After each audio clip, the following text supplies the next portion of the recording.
Ben bonjour, je suis toujours là pour vous. Dès que j'ai fait la première vidéo, j'ai vu qu'il y avait beaucoup de commentaires, des vues, c'est-à-dire 170 personnes, c'est déjà pas mal. Tant que vous me suivez, je vais continuer avec vous la deuxième partie. Et on va passer sur des exercices en Excel. D'accord? Pour commencer, les fonctions en Excel et pour terminer la partie HTML une fois pour toutes. J'ai eu aussi des remarques des élèves qui m'ont dit que j'avais un ton très élevé, enfin, un tempo très élevé, ils n'arrivaient pas à suivre avec moi. Donc, je vais aller doucement avec vous cette fois et je vais expliquer les choses en français et en arabe en même temps. D'accord? Donc, on va faire un récapitulatif de ce qu'on a vu la dernière fois. Donc, on va commencer à lire par là. Chapitre 4, le langage HTML. Objectif du chapitre, c'est différencier entre un langage de balisage et un langage de programmation. Donc, comment dirais-je? Différencier entre un langage de balisage et un langage de programmation. D'accord. Je vais vous donner, par exemple, un exemple.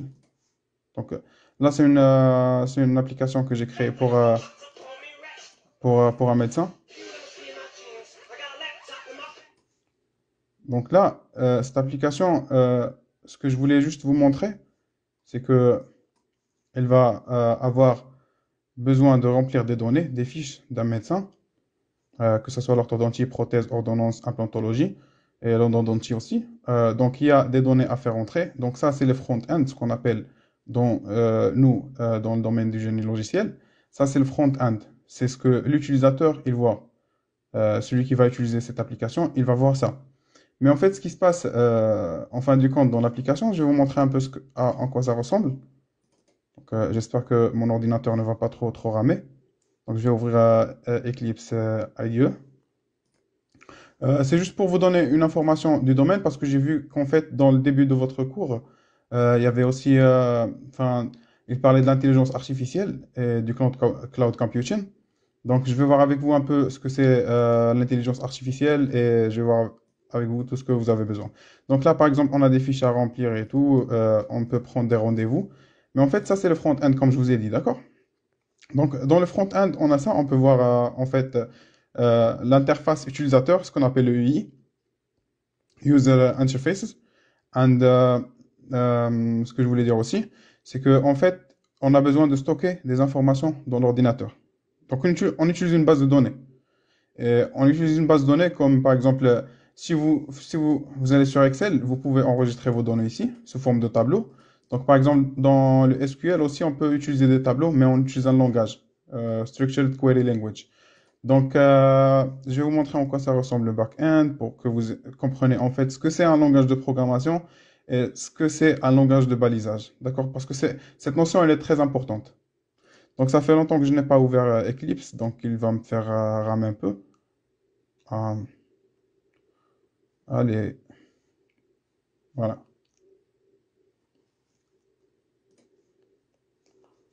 Par exemple, ça, c'est le back-end de l'application. C'est créé en Java.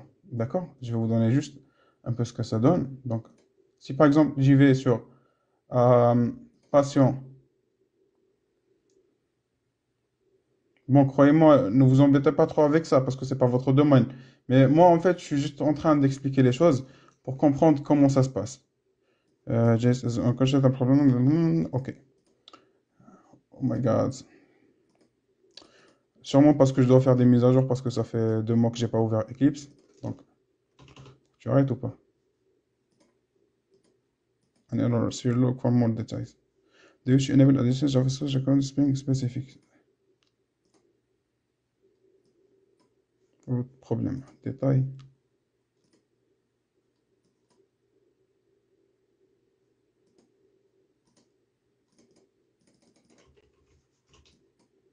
Là, tu délires.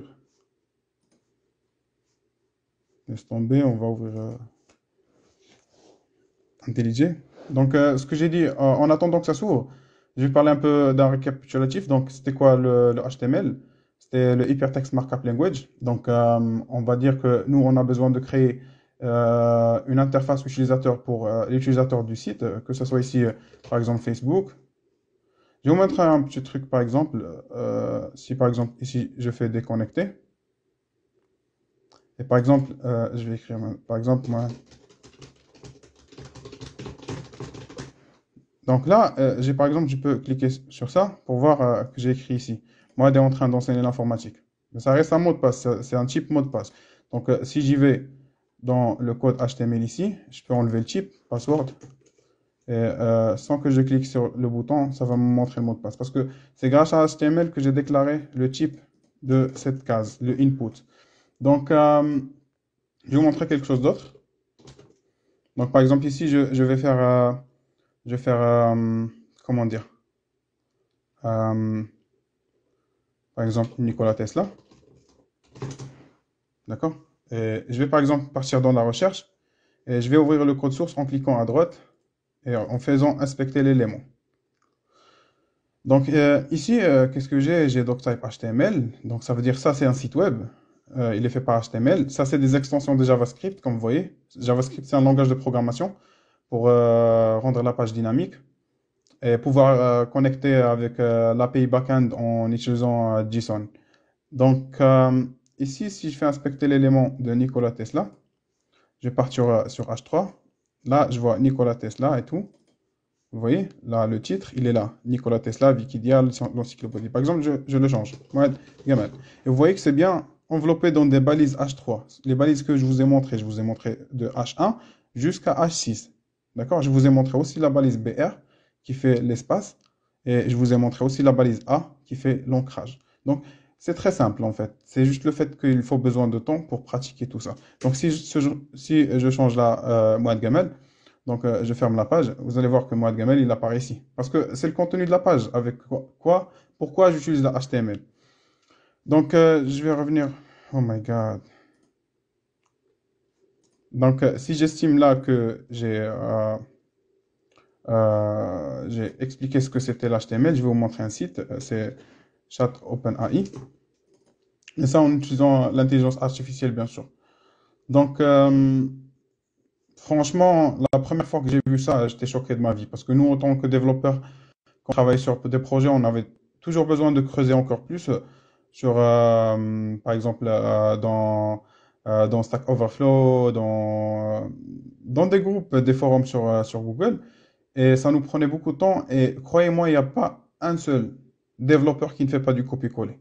Mais en fait, il faut comprendre ce qu'on est en train de copier et coller.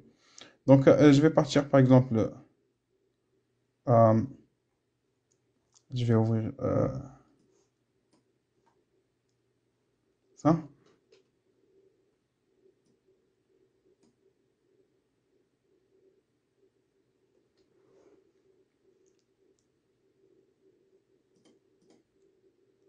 Donc, par exemple, dans Idental, j'ai source, main, Java, models. OK? Donc, par exemple, je vais dans le modèle patient. Ça, c'était par rapport à l'application que je vous ai montré tout à l'heure. Donc, ici, on voit que, par exemple, ici, je déclare le nom, le prénom, email, âge, date, première consultation, téléphone. C'est les mêmes formulaires que j'ai dans mon front-end que j'ai créé avec HTML. Enfin, pas que HTML tout seul. Mais du coup, ça, c'est un langage de programmation. Ça, c'est du Java. Parce qu'en fait, on est en train d'utiliser l'injection de dépendance avec les annotations Spring Boot. Bon, je pense que c'est pas une bonne idée de rentrer avec vous dans ce détail, ça vous regarde pas. Enfin, introduction. En informatique, un langage de balisage est un langage permettant de structurer, ranger ou mettre en forme, présenter des données en les organisant à l'aide de balises. Le langage de balisage le plus connu est sans doute le HTML qui sert à construire les pages web. Un langage de balisage n'est pas un langage de programmation. Donc, c'est pas un langage de programmation, c'est un langage de description parce qu'il ne sert pas à écrire des programmes mais à décrire des données. Ça veut dire les données qu'on rentre sur la page web, le titre, les paragraphes et tout. Un langage de programmation dit à un ordinateur ce qu'il doit faire, alors qu'un langage de description lui dit juste comment comprendre ou afficher des informations. Donc, les HTML n'est pas un langage de programmation, c'est un langage de balise qui définit la structure. Donc, comme je vous ai montré dans la première vidéo, on n'a que des balises entre crochets. Le HTML Hypertext Markup Language est un format de présentation de données permettant de créer des pages web pouvant être lues dans des navigateurs. C'est-à-dire, on utilise le HTML pour créer des sites web dans des navigateurs. Par exemple, Google Chrome, Opera, Internet Explorer. Enfin, c'est Edge maintenant. Mais les logiciels bureau, par exemple, ici, si j'ai un logiciel bureau, par exemple, un IDESC là comme ça, j'aurais besoin de, par exemple, JavaFX ou ElectronJS de JavaScript pour le créer. Mais HTML, il reste un langage que pour les sites web. D'accord? Donc HTML se compose d'une série d'éléments utilisés pour entourer ou envelopper les diverses parties du contenu pour les faire apparaître ou agir d'une certaine façon.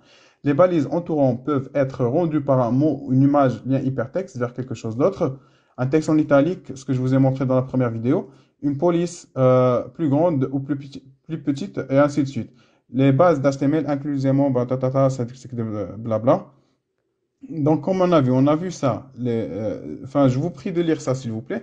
Donc, en même temps, je vais utiliser l'intelligence artificielle pour vous montrer comment créer, par exemple, un site web, mais il faut comprendre ce que vous êtes en train de faire. Donc, je vais commencer par dire bonjour, ma belle.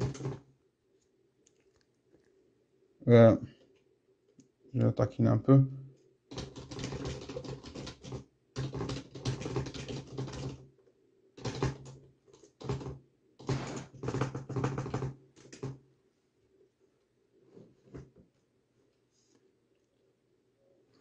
D'accord. Je veux la structure d'une page HTML.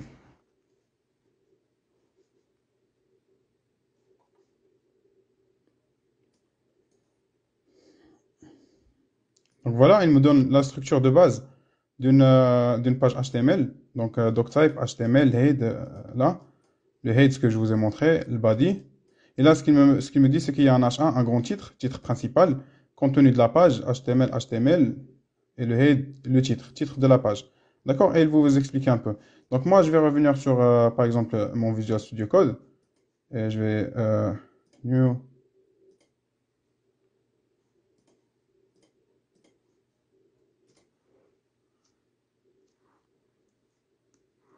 new file, par exemple, scat.track.html.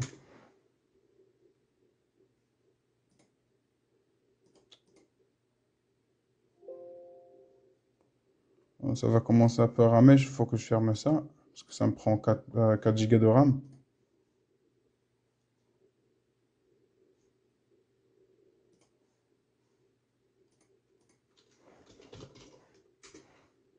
D'accord? Donc je crée ça.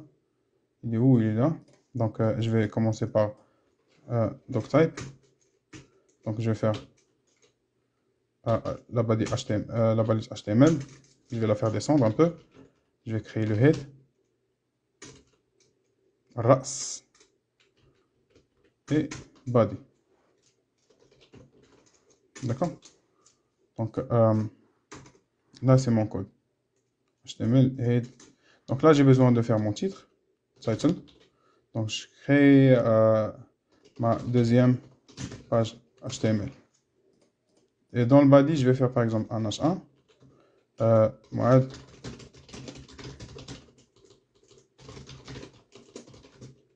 les élèves du S4. En bas, je vais par exemple créer un paragraphe. Le HTML, c'est le Hypertext Markup Language et il sert à créer le contenu d'un site web. Donc ça, c'est le premier paragraphe. Donc j'enregistre, j'ouvre ma page et en fait, ce que je vais voir, c'est que là, j'ai un onglet titre et j'ai un grand titre H1, j'ai un paragraphe. D'accord? Donc, soit disant, par exemple, je veux changer. Attends un instant. Je veux mettre ça au milieu de la page. Donc, je vais ajouter un attribut.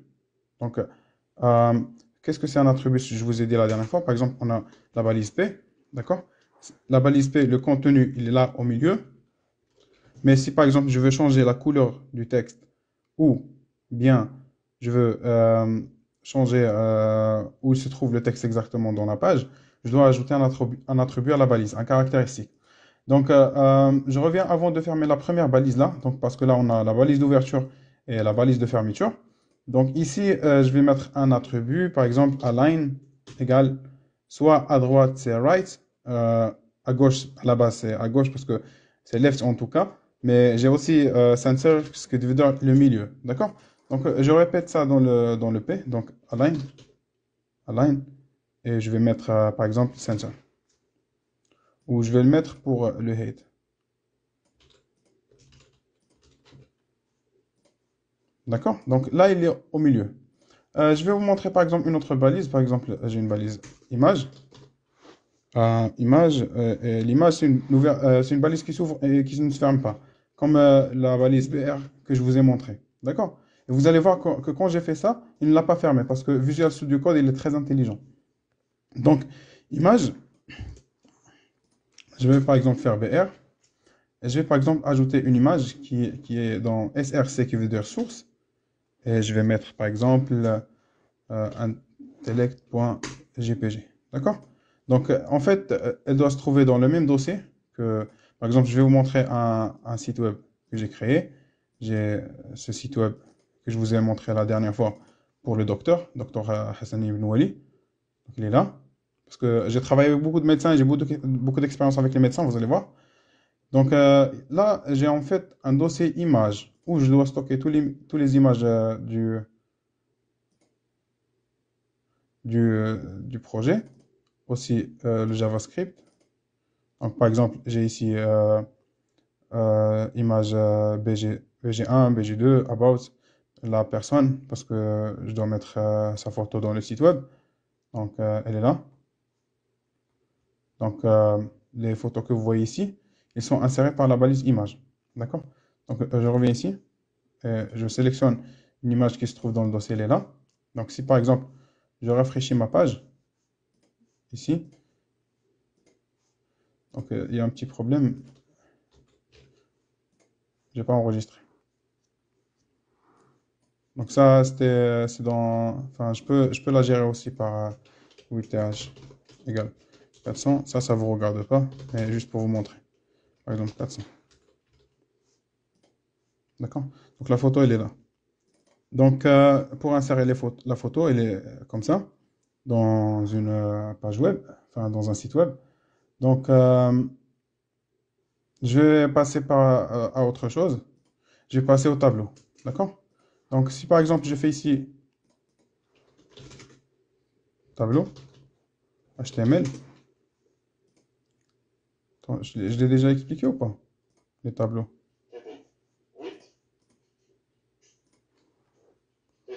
Si, je les ai déjà expliqués. Donc, on passe à Excel. D'accord? Donc, on passe à Excel. Le reste, vous allez le voir dans votre cours. Là. Si vous rentrez sur votre cours, il était où? On va le rouvrir, ça, c'est pas de souci. Donc, si vous voyez votre cours, vous allez les baliser ici. Les attributs, c'est quoi un attribut? La construction de la page, HTML. Par exemple, si dans le chat GPT, vous rentrez ici, vous pouvez même me poser des questions. Par exemple, peux-je, pouvez, est-ce que vous pouvez m'expliquer c'est quoi le HTML comme si j'étais un enfant de 6 ans.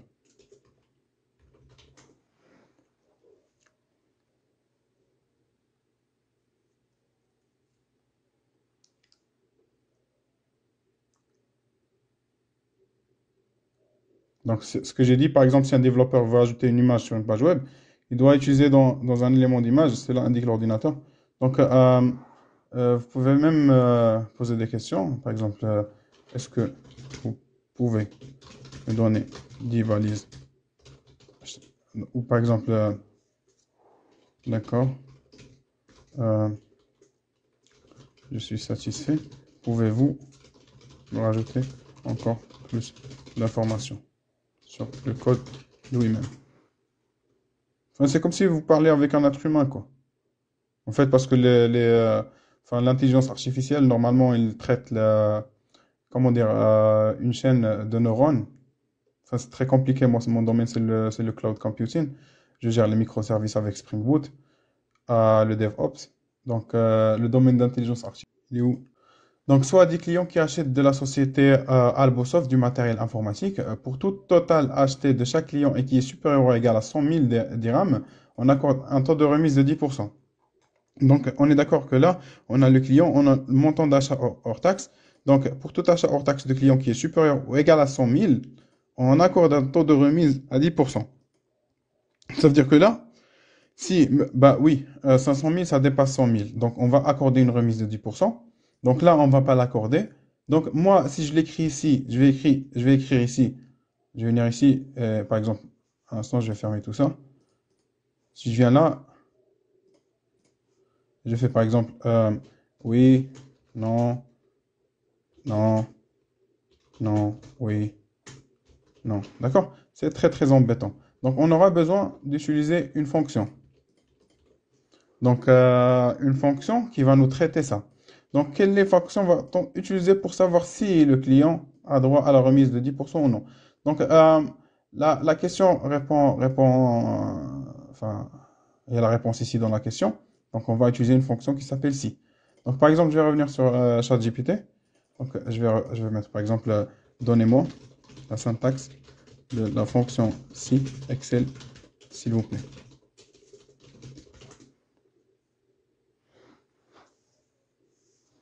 D'accord, il va nous donner l'expression. Il y a un test logique à faire. Et là, on va retourner la valeur si vrai, la valeur si faux. Donc, je vais stop generation. Est-ce que vous pouvez m'expliquer en arabe, comme si j'étais un enfant de 8 ans?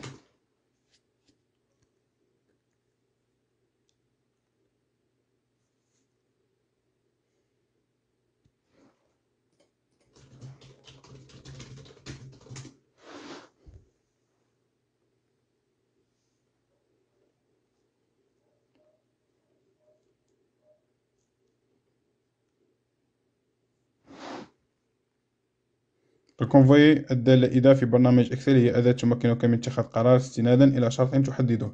على سبيل المثال، إذا أردت معرفة إذا كان شخصا طويلا أم قصيرا، فإذا كان طول الشخص أكثر من 1.50 متر فيمكنك قول أنه طويل، وإلا فيمكنك قول أنه قصير. يعني هذيك لا فونكسيون غادي تشوف لينا واش هذيك الكونديسيون كتحقق ولا لا. المهم هاي الدالة كاتك. D'abord, on va arrêter de beaucoup parler, on va essayer. Donc ici, je vais mettre égal parce qu'au début de toutes les fonctions, je dois utiliser égal. Donc je vais mettre ici, je vais ouvrir. Donc c'est quoi le test logique? C'est que cette case qui est en parallèle avec celle-là doit être plus grand que 100 000. Donc si c'est plus grand que 100 000, je vais mettre par exemple entre guillemets, parce que c'est une chaîne de caractères. Donc je vais mettre oui, une remise. D'accord? Et je vais mettre point virgule, et là je vais mettre la valeur si faux. Donc non, pas de remise. Donc c'est quoi l'erreur que j'ai faite pour que ça devienne noir? Ah oui, d'accord. Donc je ferme les parenthèses. Et là, ça va me donner, oui, une remise. Et là, vous voyez un truc rond là. Si je le duplique comme ça, de là jusque là, ça va me dupliquer la fonction pour chaque ligne. Donc ici, oui de remise, non pas de remise, non pas de remise, non pas de remise. Donc la fonction si, voilà son syntaxe. Sa syntaxe. Donc si on a le test logique, valeur si vrai, point virgule, valeur si faux. Là, si le test logique il est vrai, donc si cette case il est plus grand que 100 000, donc plus grand que 100 000, donc écrivez-moi oui une remise. Si cette case elle n'est pas plus grande que 100 000, le contraire, non, pas de remise. D'accord? Je vais passer à un autre exercice. Donc un exercice là comme ça. Donc, non. À partir du tableau suivant, oui. Donc, la fonction c'est ci. Et ce qu'on a fait, c'est maintenant, c'est ça. Exercice 2. Donc, rentrer les valeurs de TVA dans les bonnes colonnes et calculer les totaux. Si l'objet est un TVA, alors on veut voir afficher 0 dans la colonne D, 0 dans la colonne E et 20% sont pris, sont pris dans la colonne F. C'est quoi cet exercice-là? Euh, Attention, non, je dois comprendre ça parce que moi, je suis informaticien, je suis pas trop économique. C'est quoi ça? Achat, outillage, travaux d'amélioration, médicaments individuels. Donc j'ai le prix et j'ai le taux en 20%. Donc chaque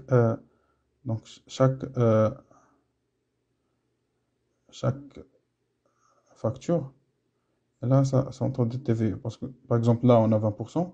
Et là, on a 100%. Donc, ici, je dois calculer, par exemple, si là, je dois calculer que le TVA pour euh, les, les factures qui ont 2,1. Ça veut dire que pour ça, afficher 0 dans le reste. D'accord. Donc, ce que je vais faire. Donc, par exemple, j'ai le TVA article 2,1%. Donc, je vais faire quoi? Je vais faire article, donc je vais faire égal si, non, instant, ça c'est le taux de TVA. Donc, qu'est-ce que je vais faire? Je vais enlever ça.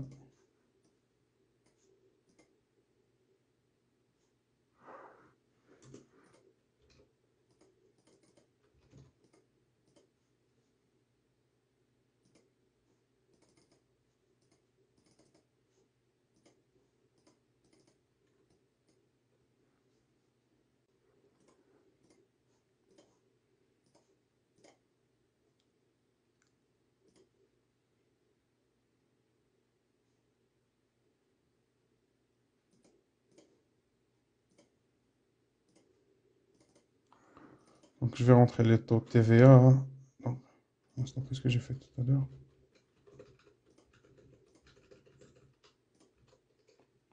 Il y avait combien ici? 20, 20. Bon, lui, il n'a pas utilisé les pourcentages. Donc, j'enlève ça. Autre format, nombre.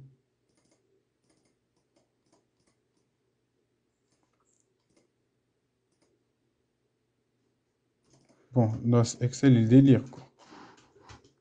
Voilà. Donc, c'était 20, 20, 20, 5,50, 2,10, 20, 5, 50.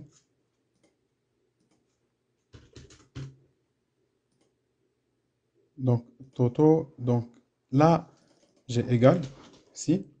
Donc, je vais faire que si, par exemple, cette case-là, égale, par exemple, 2,10, donc, faites, par exemple, cette case fois 2,1%. C'est le taux de TVA.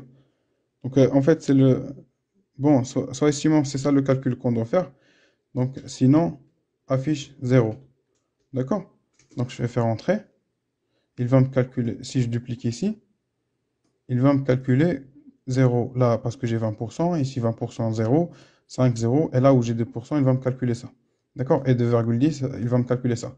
Après, la formule de TV, je ne sais pas s'il faut multiplier après la formule qu'on doit utiliser, ça c'est votre domaine d'économie. Mais moi, ce que je voulais vous montrer, c'est que là où je dois faire le calcul, est de multiplier avec le TVA, sinon dans le cas contraire, afficher 0. Ce calcul-là, vous le faites vous-même.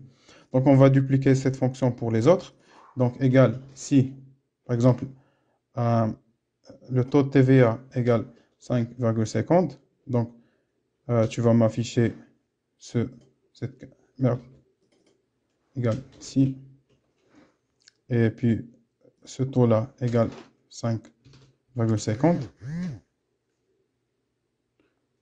Donc, qu'est-ce que je dois faire? Par exemple, je dois multiplier cette case fois 5,50.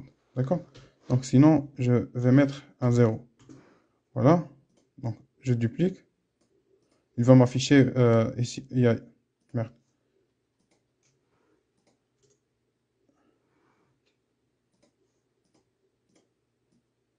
Donc, ici, il va m'afficher 0. Il va me calculer la formule que dans les cases où il y a 5,50. D'accord? Donc, on va passer à autre chose. Là, ça, vous le faites vous-même. Donc là, par exemple, je vais vous montrer c'est quoi les scies imbriqués. D'accord? Je vais passer à ChatGPT. Et par exemple, mon amour, c'est quoi les scies imbriqués en Excel? Ici, imbriquées en Excel sont des formules qui combinent plusieurs fonctions si. Pour effectuer des calculs plus complexes, la fonction si permet de spécifier une condition et d'exécuter une action si la condition est vraie ou fausse. Donc voilà, par exemple, ici, on a la formule, d'accord? Euh, Là, ce qu'on avait, bon, il ne m'a pas donné une très bonne explication. Je vais vous donner ma propre explication. Donc, je vais ouvrir un notepad. Donc, par exemple, ici, ici j'ai un si égale si, d'accord? Ici, j'ai égal si, et la condition est si vrai, et là, si faux, d'accord?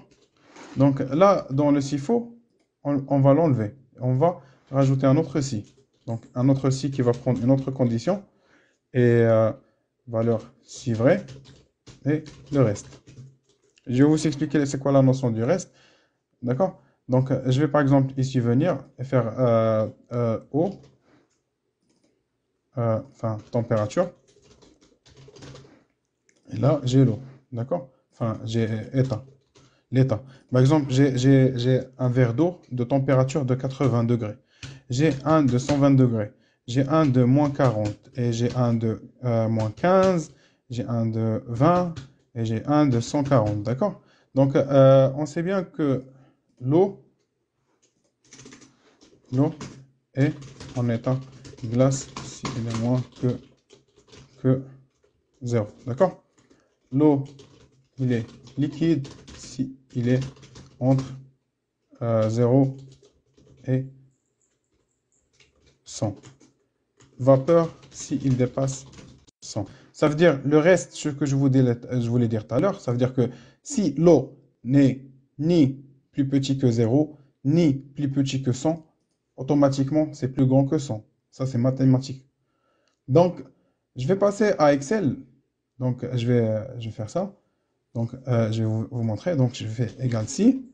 Je vais faire ça. Et je vais par exemple plus petit que 0. Donc, qu'est-ce que tu vas m'afficher? Tu vas m'afficher glace, ok? Donc, dans la case s'il faut, je vais rajouter un autre si, d'accord?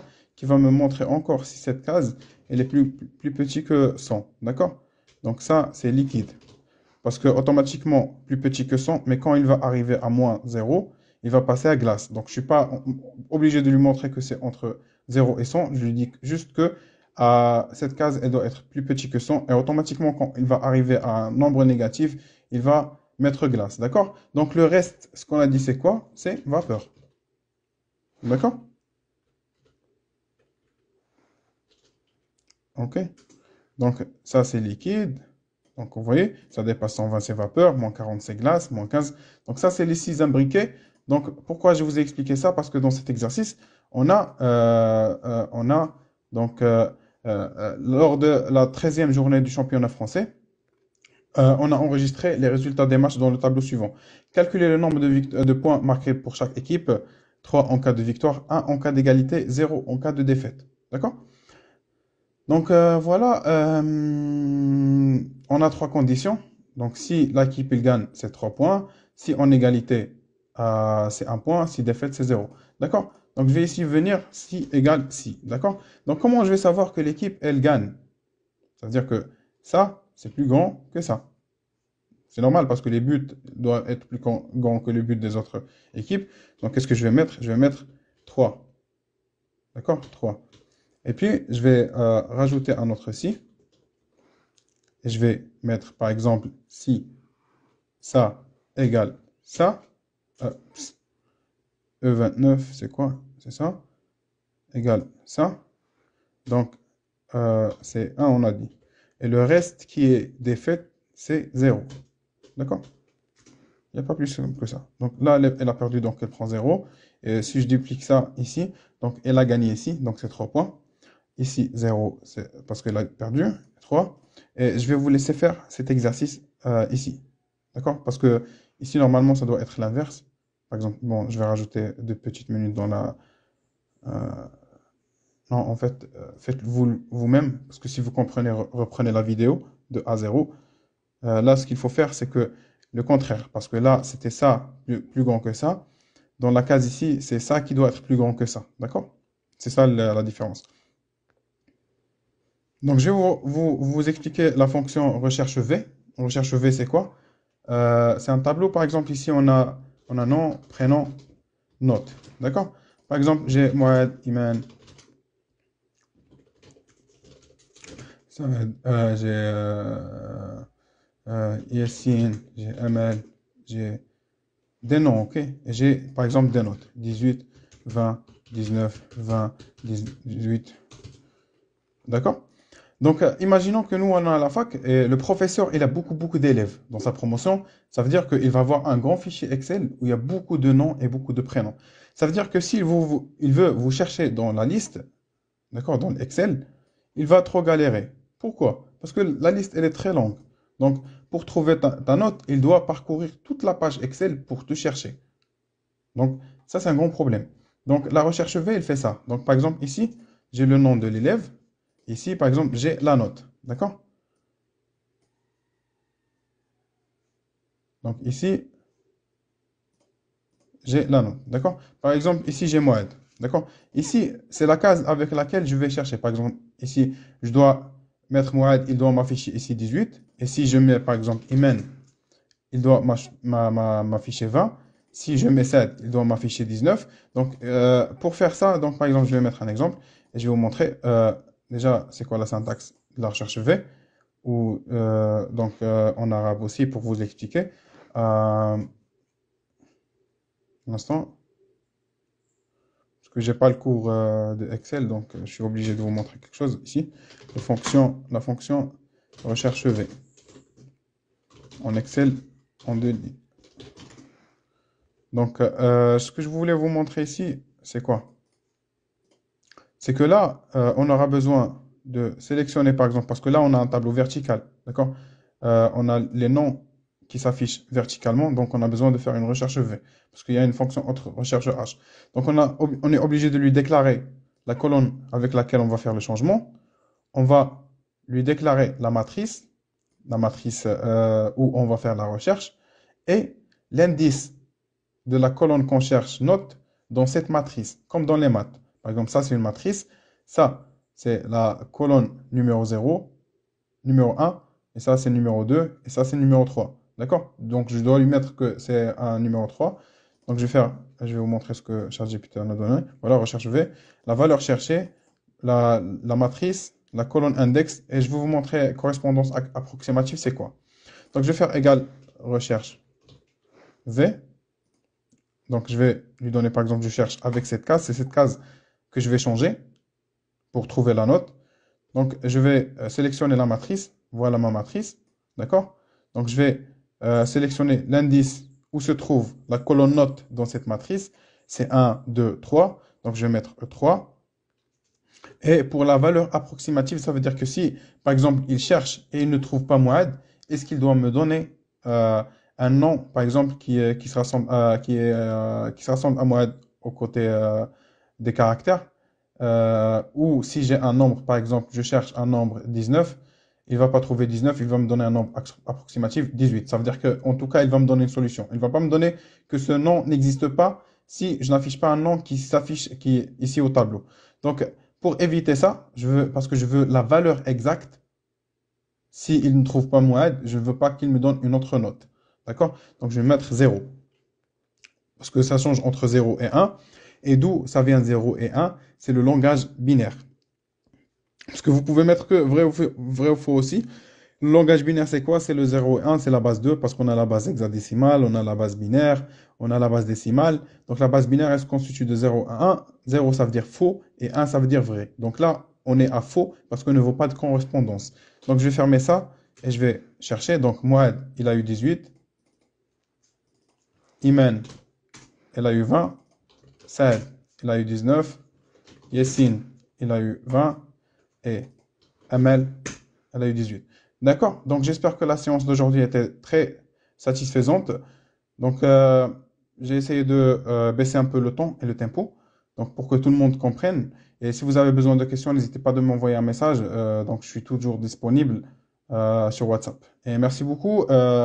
Rendez hommage à Prof Amal Fadil parce qu'elle fait trop d'efforts pour vous mettre des vidéos toute la journée pour les facultés d'économie. Moi aussi, je suis en train de préparer les parcours de tous les universités ici au Maroc. Donc, souhaitez-nous bon courage, s'il vous plaît. Et merci bien cordialement.